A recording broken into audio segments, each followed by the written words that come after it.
کبھی رات کے سناٹے میں جب دنیا خاموش ہو چکی ہے، کیا آپ نے اپنے اندر ایک ایسی بے چینی کو محسوس کیا ہے جو بظاہر نظر نہیں آتی لیکن اندر ہی اندر آپ کو کھا رہی ہوتی ہے؟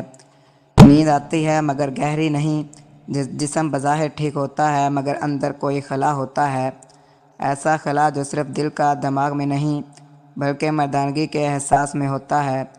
جی ہاں، ہم بات کر رہے ہیں اس عضو تناسل کی، وہ عضو تناسل جو نہ صرف جسمانی قوت کی علامت ہے بلکہ ایک مرد کی خود اعتمادی، اندرونی توانائی کا محور بھی ہے۔ اکثر ایسا ہوتا ہے کہ نہ کوئی درد ہوتا ہے نہ بیماری، لیکن عضو تناسل میں کمزوری، سستی یا بے جان کیفیت آپ کی شخصیت پر اثر ڈالتی ہے۔ آپ کا ذہن الجھا رہتا ہے، دل بوجھل ہو جاتا ہے اور نیند ایک جنگ بن جاتی ہے۔ اب ہم بات کرتے ہیں اس قدرتی شفا کی، جو عضو خاص کو صرف وقتی جوش نہیں بلکہ مکمل توازن، خون کی روانی اور اندرونی لچک لٹاتی ہے۔ یہ علاج صرف جسم کو نہیں، دل، دماغ اور روح کو بھی سکون دیتا ہے۔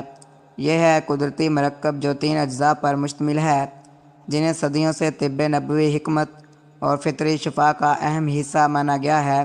نمبر 1، روغن بادام۔ قرآن میں ذکر کردہ نعمت روغن زیتون کو اللہ تعالیٰ نے قرآن میں مبارک درخت کہا ہے۔ یہ قدرتی تیل ہے جو صدیوں سے بطور غذا استعمال ہو رہا ہے۔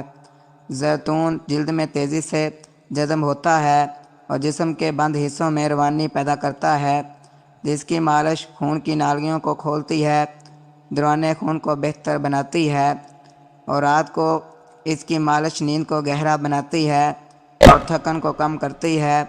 زیتون میں اینٹی آکسیڈنٹس ہوتے ہیں جو سوزش کو کم کرتے ہیں۔ یہ دماغی سکون اور جسمانی طاقت کو بڑھانے والا قدرتی ذریعہ ہے۔ روغن زیتون میں موجود وٹامن جلد اور پٹھوں کو توانائی دیتا ہے۔ خاص طور پر سردیوں میں اس کا استعمال جوڑوں کے درد کو کم کرتا ہے۔ اسے جسمانی ٹانک بھی کہا جاتا ہے۔ بغیر کسی نقصان کے یہ ترکیب میں بنیاد کے طور پر کام کرتا ہے، جس پر باقی اجزاء اثر دکھاتے ہیں۔ نمبر 2، کافور۔ قدرتی ٹھنڈک اور جراثیم کش ایک قدرتی سفید رنگ کا ٹھوس مرکب ہوتا ہے جو درخت سے حاصل کیا جاتا ہے۔ اس میں زبردست جراثیم کش اور سوزش کم کرنے والی اور ٹھنڈک دینے والی خصوصیات پائی جاتی ہیں۔ کافور کی مہک ذہنی تناؤ کو کم کرتی ہے اور سانس کے راستے کو کھولتی ہے۔ یہ جسمانی پٹھوں کی اکڑن، سختی اور جلن کو کم کرنے میں مدد دیتا ہے۔ یہ جسم کو فوری ٹھنڈک دیتا ہے۔ رات کے وقت اس کی مالش نیند کو بہتر بناتی ہے، خاص طور پر بیماری تھکن کے لیے مفید ہے۔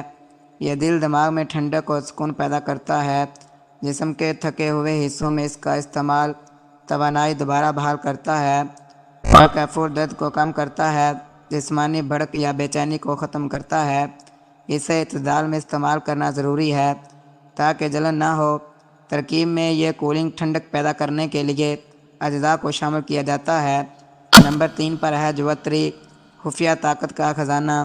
جوتری جعفر کے خوشبودار پھول کی پرتش ہے جسے صدیوں سے بطور دوا استعمال کیا جاتا ہے۔ اس کا مزاج گرم اور خشک ہوتا ہے جو سردی یا کمزوری کے اثرات کو دور کرتا ہے۔ یہ جسمانی پٹھوں اور نسوں کو طاقت دیتا ہے اور خون کی روانی کو تیز کرتا ہے۔ جوتری تھکن اور سستی کو دور کرتی ہے۔ رات کو اس کا استعمال خاص طور پر جسمانی سکون، ذہنی پرسکون، نیند اور اعصابی نظام کو مضبوط بناتا ہے۔ جوتری میں قدرتی خوشبو موجود ہوتی ہے جو روح اور دماغ کو سکون دیتی ہے۔ یہ جنسی کمزوری کے روایتی نسخوں میں استعمال ہوتی رہی ہے۔ جب اسے روغن زیتون اور کافور کے ساتھ ملایا جائے تو یہ تینوں اجزاء جسمانی سکون، توانائی اور حرارت کو متوازن کرتے ہیں۔ یہ ایک جامع نسخہ بنتا ہے جو نہ صرف جسم کو طاقت دیتا ہے بلکہ ذہن کو بھی تازگی بخشتا ہے۔ جوتری کا کردار اس نسخے میں گرمائش اور اعصابی تحریک پیدا کرنے کا ہے۔ روغن زیتون 100 ملی لیٹر اور قدرتی کافور 5 گرام پسا ہوا اور جوتری 3 گرام۔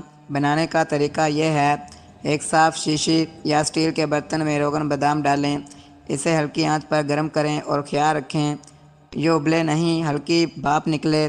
جیسے ہی بھاپ محسوس ہو اس میں باریک پسا ہوا کافور ڈال دیں اور چمچ کے ساتھ نرمی سے مکس کریں۔